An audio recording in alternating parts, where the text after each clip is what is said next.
Video. Today I'm reviewing Iron Man 2. This film came out in 2010 and stars Robert Downey Jr. and was directed by Jon Favreau. Now before we get started, don't forget to hit that like button, subscribe with the post notification bell so you get notified for every video. Well, let's just start. So let's start talking about the good. So all the actors and actresses are very good. Some of them not so much, but a lot of them are very good. Black Widow, displayed by Scarlett Johansson, makes her feature debut in this film, and she is fantastic as this sort of Russian spy, sort of like, I don't know what she was, but she was like, her character is not given that much backstory in this film, which I thought was fantastic because it leaves room for the upcoming MCU films to give her more backstory, and of course, her movie is coming out in May of next year.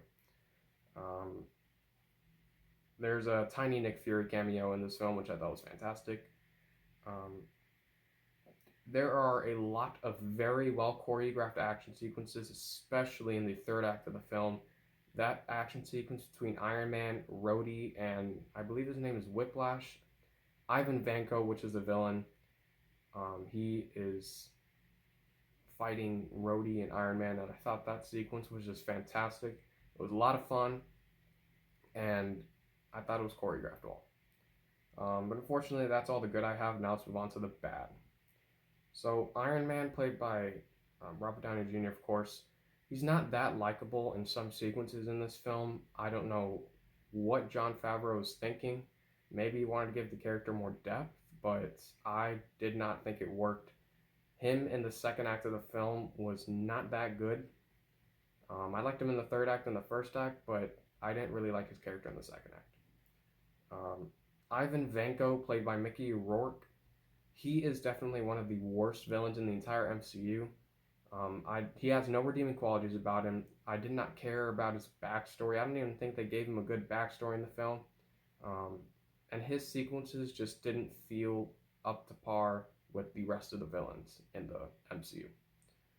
And the final battle was way too quick. Although I like it, it was just too fast. I would have liked a longer final battle. And more character moments within that final battle. But that's about it. Iron Man 2 is an okay sequel. It's not one of the worst films in the MCU. Actually, it is one of the worst films in the MCU. It's nowhere near any of the best films. It's not one of the worst superhero films, but it's not an MCU film that I find myself rewatching a lot. So I'm gonna have to give this one a C+, unfortunately. While I do like many things in the film, there are a whole lot of things that I did not think were that good.